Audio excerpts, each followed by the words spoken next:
सेठ नानकचंद दिल के मजबूत आदमी थे। धमकियों से डरना उन्होंने न सीखा था। मुर्दों से भी अपनी रकम वसूल कर लेते थे। दया या उपकार जैसी मानवीय दुर्बलताएं उन्हें छू भी न गई थी। नहीं तो महाजन ही कैसे बनते। उस पर धर्मनिष्ठ भी थे। हर पूर्णमासी को सत्यनारायण की कथा सुनते थे। हर मंगल को महावीर जी को लड्डू चढ़ाते थे। नित्य प्रति जमुना में स्नान करते थे और हर एकादशी को व्रत रखते और ब्राह्मणों को भोजन कराते थे। और इधर जब से घी में करारा नफा होने लगा था, एक धर्मशाला बनवाने की फिक्र में थे। जमीन ठीक कर ली थी। उनके असामियों में सैकड़ों ही थवई और बेलदार थे जो केवल सूद में काम को तैयार थे। इंतजार यही था कि कोई ईंट और चूने वाला फंस जाए और 10-20 हजार का दस्तावेज लिखा ले तो सूद में ईंट और चूना भी मिल जाए। इस धर्मनिष्ठा ने उनकी आत्मा को और भी शक्ति प्रदान कर दी थी।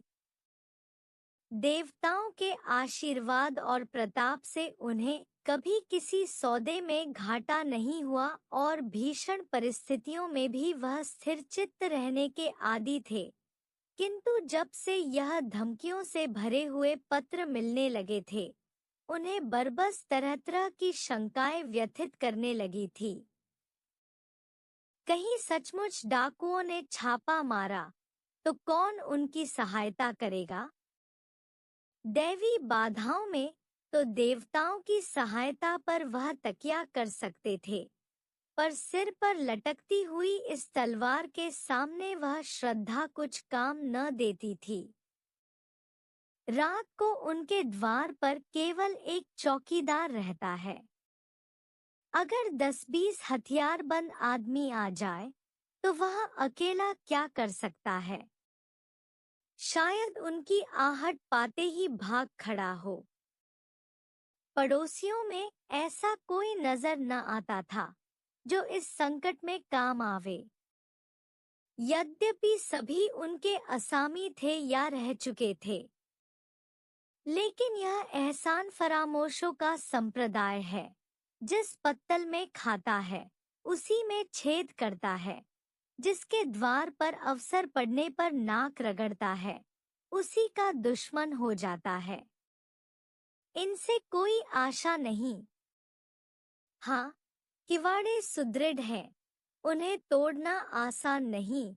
फिर अंदर का दरवाजा भी तो है। 100 आदमी लग जाए तो हिलाए न हिले और किसी और से हमले का खटका नहीं। इतनी ऊंची सपाट दीवार पर कोई क्या खा के चढ़ेगा? फिर उनके पास राइफलें भी तो हैं। एक राइफल से वह दर्जनों आदमियों को भून कर रख देंगे। मगर इतने प्रतिबंधों के होते हुए भी उनके मन में एक हुक्सी समाई रहती थी। कौन जाने चौकीदार भी उन्हीं में मिल गया हो, खिदमतगार भी आस्तीन के सांप हो गए हों। इसलिए वह अब बहुधा अंदर ही रहते थे और जब तक मिलने वालों का पता ठिकाना न पूछ ले उनसे मिलते न थे। फिर भी 2-4 घंटे तो चौपाल में बैठने ही पड़ते थे, नहीं तो सारा कारोबार मिट्टी में न मिल जाता। जितनी देर बाहर रहते थे उनके प्राण जैसे सूली पर टंगे रहते थे। उधर उनके मिजाज में बड़ी तब्दीली हो गई थी। इतने विनम्र और मिष्टभाषी वह कभी न थे। गालियां तो क्या, किसी से तूतकार भी न करते। सूद की दर भी कुछ घटा दी थी, लेकिन फिर भी चित्त को शांति न मिलती थी। आखिर कई मिनट तक दिल को मजबूत करने के बाद उन्होंने पत्र खोला और जैसे गोली लग गई। सिर में चक्कर आ गया और सारी चीजें नाचती हुई मालूम हुई। सांस फूलने लगी, आंखें फैल गईं। लिखा था, तुमने हमारे दोनों पत्रों पर कुछ भी ध्यान न दिया। शायद तुम समझते होगे कि पुलिस तुम्हारी रक्षा करेगी, लेकिन यह तुम्हारा भ्रम है। पुलिस उस वक्त आएगी जब हम अपना काम करके 100 कोस निकल गए होंगे। तुम्हारी अक्ल पर पत्थर पड़ गया है, इसमें हमारा कोई दोष नहीं। हम तुमसे सिर्फ 25,000 रुपए मांगते हैं। इतने रुपए दे देना तुम्हारे लिए कुछ भी मुश्किल नहीं। हमें पता है कि तुम्हारे पास 1,00,000 की मोहरें रखी हुई हैं, लेकिन विनाशकाले विपरीत बुद्धि। अब हम तुम्हें और ज्यादा न समझाएंगे। तुमको समझाने की चेष्टा करना ही व्यर्थ है। आज शाम तक अगर रुपए न आ गए तो रात को तुम्हारे ऊपर धावा होगा। अपनी हिफाजत के लिए जिसे बुलाना चाहो बुला लो। जितने आदमी और हथियार जमा करना चाहो जमा कर लो। हम ललकार कर आएंगे और दिन दहाड़े आएंगे। हम चोर नहीं हैं, हम वीर हैं और हमारा विश्वास बाहुबल में है। हम जानते हैं कि लक्ष्मी उसी के गले में जयमाल डालती है जो धनुष तोड़ सकता है, मछली को वेधा सकता है। यदि सेठ ने तुरंत बही खाते बंद कर दिए और रोकड़ संभाल कर तिजोरी में रख दिया और सामने का द्वार भीतर से बंद करके मरे हुए से केसर के पास आकर बोले, आज फिर वही खत आया केसर, अब आज ही आ रहे हैं। केसर दोहरे बदन की स्त्री थी। यौवन बीत जाने पर भी युवती, शौक सिंगार में लिप्त रहने वाली, उस फलहीन वृक्ष की तरह जो पतझड़ में भी हरी भरी पत्तियों से लदा रहता है। संतान की विफल कामना में जीवन का बड़ा भाग बिता चुकने के बाद अब उसे अपनी संचित माया को भोगने की धुन सवार रहती थी। मालूम नहीं कब आंखें बंद हो जाए, फिर यह थाती किसके हाथ लगेगी, कौन जाने। इसलिए उसे सबसे अधिक भय बीमारी का था, जिसे वह मौत का पैगाम समझती थी और नित्य ही कोई न कोई दवा खाती रहती थी। काया के इस वस्त्र को उस समय तक उतारना न चाहती थी जब तक उसमें एक तार भी बाकी रहे। बाल बच्चे होते तो वह मृत्यु का स्वागत करती, लेकिन अब तो उसके जीवन ही के साथ अंत था। फिर क्यों न वह अधिक से अधिक समय तक जिए। हाँ, वह जीवन निरानंद अवश्य था, उस मधुर ग्रास की भांति जिसे हम इसलिए खा जाते हैं कि रखेरखे सड़ जाएगा। उसने घबराकर कहा, मैं तुमसे कब से कह रही हूँ कि 2-4 महीनों के लिए यहाँ से कहीं भाग चलो, लेकिन तुम सुनते ही नहीं। आखिर क्या करने पर तुले हुए हो? सेठ जी सशंक तो थे और यह स्वाभाविक था। ऐसी दशा में कौन शांत रह सकता था, लेकिन वह कायर नहीं थे। उन्हें अब भी विश्वास था कि अगर कोई संकट आ पड़े तो वह पीछे कदम न हटाएंगे। जो कुछ कमजोरी आ गई थी, वह संकट को सिर पर मंडराते देखकर भाग गई थी। हिरन भी तो भागने की राह न पाकर शिकारी पर चोट कर बैठता है। कभी कभी नहीं, अक्सर संकट पड़ने पर ही आदमी के जौहर खुलते हैं। इतनी देर में सेठ जी ने एक तरह से भावी विपत्ति का सामना करने का पक्का इरादा कर लिया था। डर क्यों? जो कुछ होना है वह होकर रहेगा। अपनी रक्षा करना हमारा कर्तव्य है, मरना जीना विधि के हाथ में है। सेठानी जी को दिलासा देते हुए बोले, तुम नाहक इतना डरती हो केसर, आखिर वे सब भी तो आदमी हैं, अपनी जान का मोह उन्हें भी है, नहीं तो यह कुकर्म ही क्यों करते। तब औरतें बहादुर रही होंगी। आज कौन बहादुरी कर रही हैं? वाह! अभी हजारों औरतें घर-बार छोड़कर हंसते-हंसते जेल चली गईं। यह बहादुरी नहीं थी। अभी पंजाब में हरनाथ कुंवर ने अकेले 4 सशस्त्र डाकुओं को गिरफ्तार किया और लाट साहब तक ने उसकी प्रशंसा की। क्या जाने वे कैसी औरतें हैं। मैं तो डाकुओं को देखते ही चक्कर खाकर गिर पाऊंगी। उसी वक्त नौकर ने आकर कहा, सरकार, थाने से 4 कांस्टेबल आए हैं, आपको बुला रहे हैं। सेठ जी प्रसन्न होकर बोले, थानेदार भी हैं? नहीं सरकार, अकेले कांस्टेबल हैं। थानेदार क्यों नहीं आया? यह कहते हुए सेठ जी ने पान खाया और बाहर निकले। सेठ जी को देखते ही चारों कांस्टेबलों ने झुककर सलाम किया, बिल्कुल अंग्रेजी कायदे से, मानो अपने किसी अफसर को सैल्यूट कर रहे हों।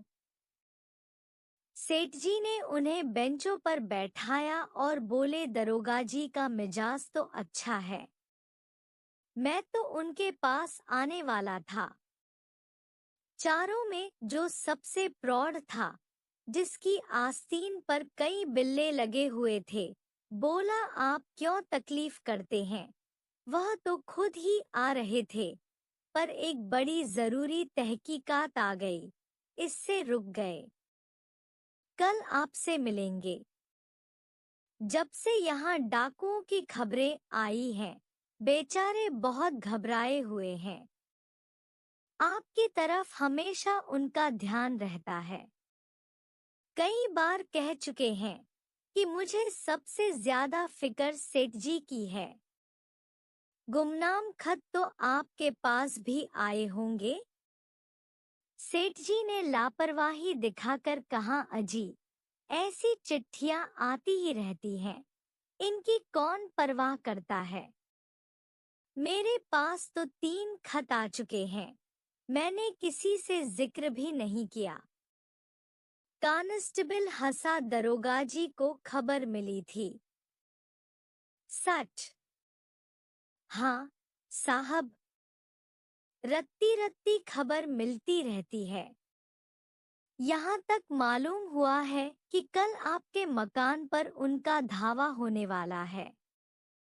जभी तो आज दरोगा जी ने मुझे आपकी खिदमत में भेजा। मगर वहाँ कैसे खबर पहुंची? मैंने तो किसी से कहा ही नहीं। कांस्टेबल ने रहस्यमय भाव से कहा, हुजूर, यह न पूछें। इलाके के सबसे बड़े सेठ के पास ऐसे खत आए और पुलिस को खबर न हो। भला कोई बात है? फिर ऊपर से बराबर ताकीद आती रहती है कि सेठ जी को शिकायत का कोई मौका न दिया जाए। सुप्रिंटेंडेंट साहब की खास ताकीद है आपके लिए। और हुजूर, सरकार भी तो आप ही के बूते पर चलती है। सेठ साहूकारों के जानमाल की हिफाजत न करे तो रहे कहाँ?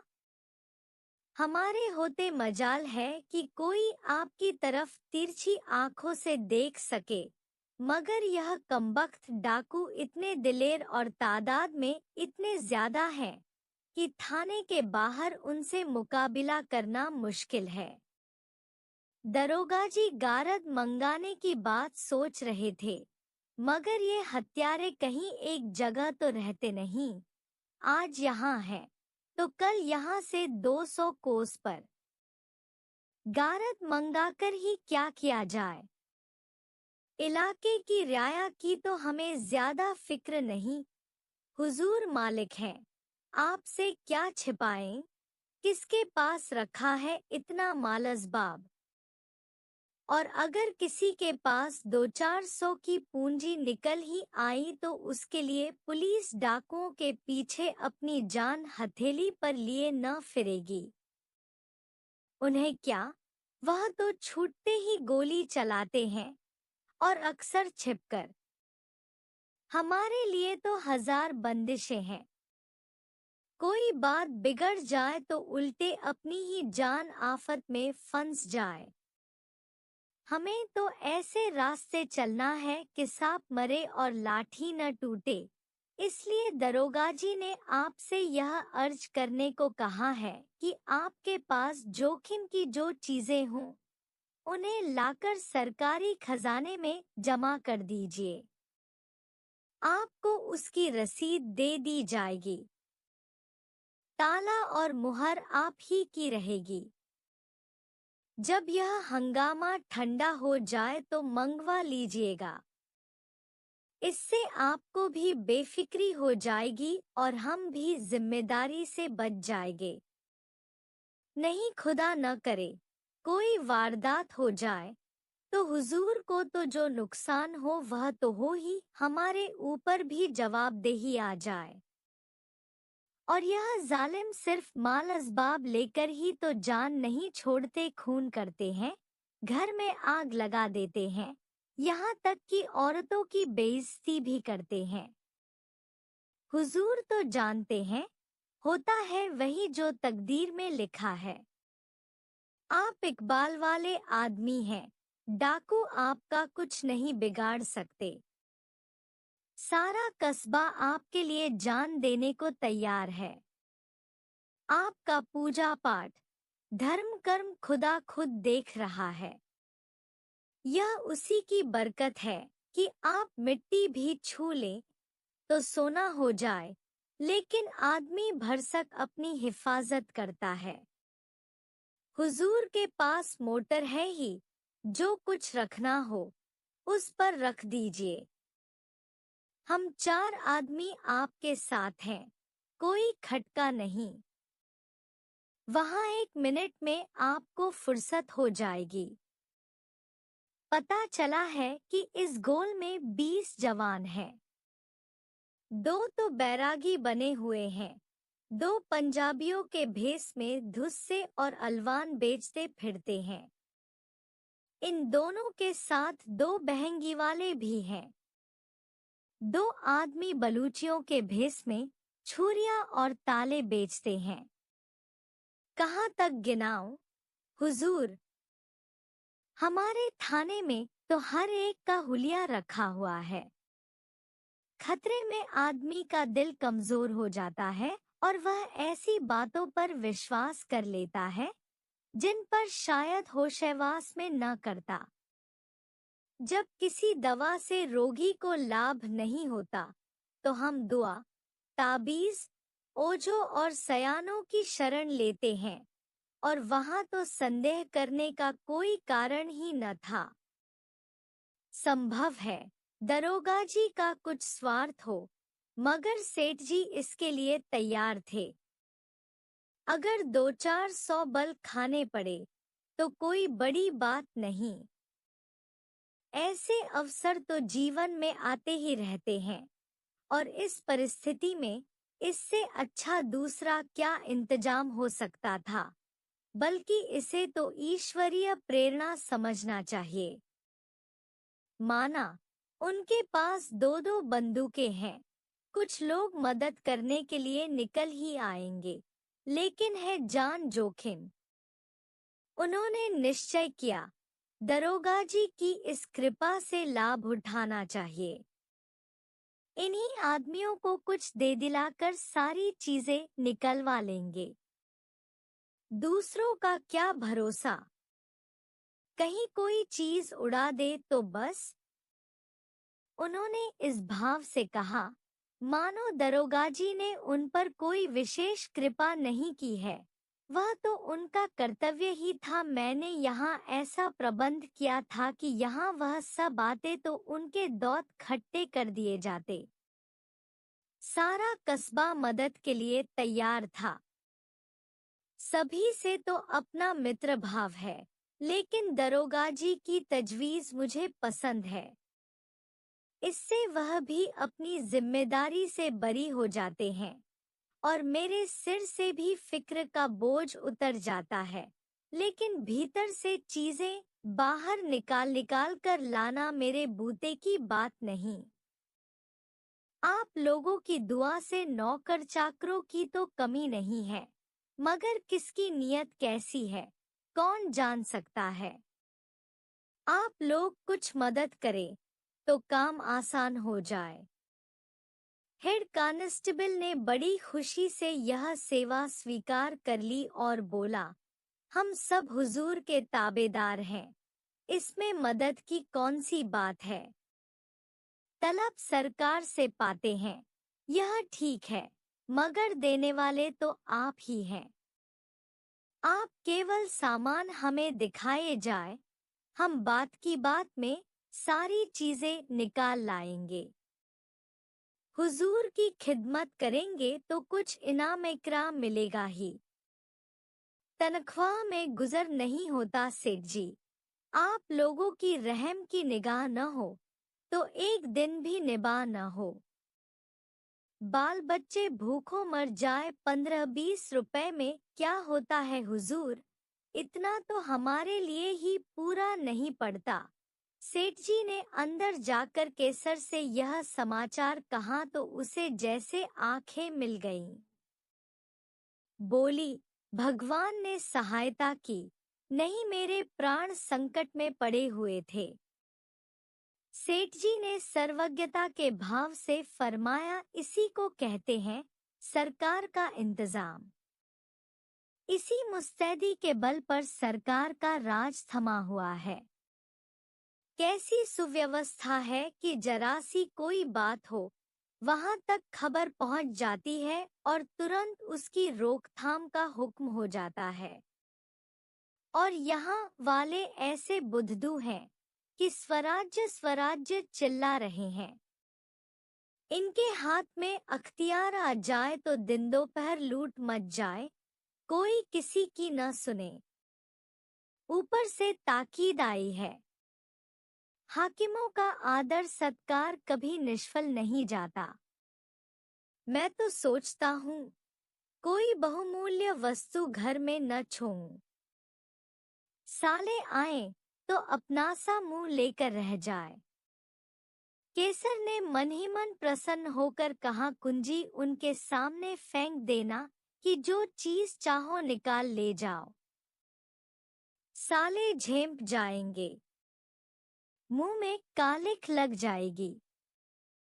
घमंड तो देखो कि तिथि तक बता दी। यह नहीं समझे कि अंग्रेजी सरकार का राज है। तुम डाल डाल चलो तो वह पात पात चलते हैं। समझे होंगे कि धामकी में आ जाएंगे। 3 कांस्टेबलों ने आकर संदूकचे और सेफ निकालने शुरू किए।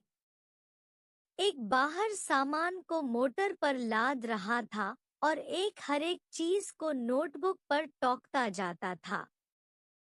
आभूषण, मुहरें, नोट, रुपए, कीमती कपड़े, साड़ियाँ, लहंगे, शाल दुशाले सब कार में रख दिए। मामूली बर्तन, लोहेलकड़ी के सामान, फर शादी के सिवा घर में और कुछ न बचा। और डाकुओं के लिए ये चीजें कौड़ी की भी नहीं। केसर का सिंगारदान खुद सेठ जी लाए और हेड के हाथ में देकर बोले, इसे बड़ी हिफाजत से रखना भाई। हेड ने सिंगारदान लेकर कहा, मेरे लिए एक एक दिन का इतना ही कीमती है। सेठ जी के मन में एक संदेह उठा। पूछा, खजाने की कुंजी तो मेरे ही पास रहेगी?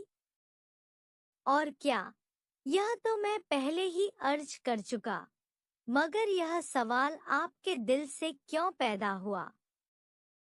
यूं ही पूछा था।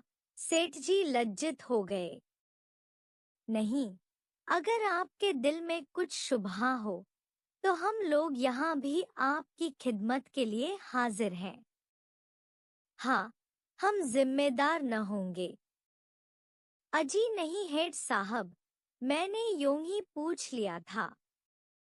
यह फेहरिस्त तो मुझे दे दोगे ना? फेहरिस्त आपको थाने में दरोगाजी के दस्तखत से मिलेगी। इसका क्या एतबार? कार पर सारा सामान रख दिया गया। कस्बे के सैकड़ों आदमी तमाशा देख रहे थे।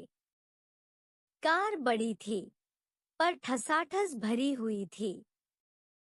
बड़ी मुश्किल से सेठजी के लिए जगह निकली।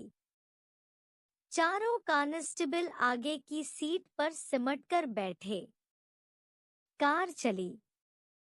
केसर द्वार पर इस तरह खड़ी थी, मानो उसकी बेटी विदा हो रही हो।